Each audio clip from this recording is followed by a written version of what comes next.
ਐਡੀ ਵੀ कोई गल नहीं लगी जिन्ना यार डराउंदे सी। विआह करके पछताएगा एवें रौला पाउंदे सी। जिस दिन दा भी विआह होया है आपां फुल नज़ारे लैंदे हां। वो जो मर्जी आखी जावे आपां हांजी हांजी कहिंदे हां। कम करके दस घसदा की है, नाले अपने घर च कादी संग है। एवें लोकी रौला पाउंदे आखे विआहे बंदे दी जिंदगी तंग है। ओदे सुत्तियां सुत्तियां आपां सारे काम मुका देंदे हां। 10 मिंटां विच चाह बना के घर वाली नूं उठा देंदे हां। 1 घंटे दे अंदर अंदर सारे जवाक नवा देंदे हां।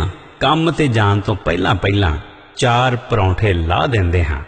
काम तो आके शाम नूं वापस आपां हत्थ वटा देंदे हां।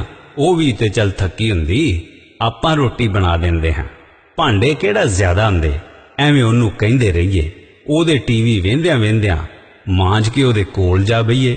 लीड़े कपड़े दा कादा काम है, चुक मशीन च पा देंदे हां। एवें वेले तुरदे फिरदे धुप्पे पा सका देंदे हां। छुट्टी वाले दिन दा स्यापा वेलियां ने की करना हुंदा, साफ सफाई कर देंदे हां। उंज भी ते लड़ना ही हुंदा, पैसे टके दी टेंशन कोई नहीं, घर वाली तो फड़ लेंदे हां। एक वारी तनख्वाह लिया के ओदे हथ ते धर देंदे हां। सब्जी भाजी कट देंदे हां, मिर्च मसाले कुट देंदे हां। राती सौण तो पहला एक बार लत्तां ओदियां कुट देंदे हां। बहुता रौला पाउण दे नालों रहन दे पर्दे हेठां दब्बी आपां ने ते वेख लिया सारा।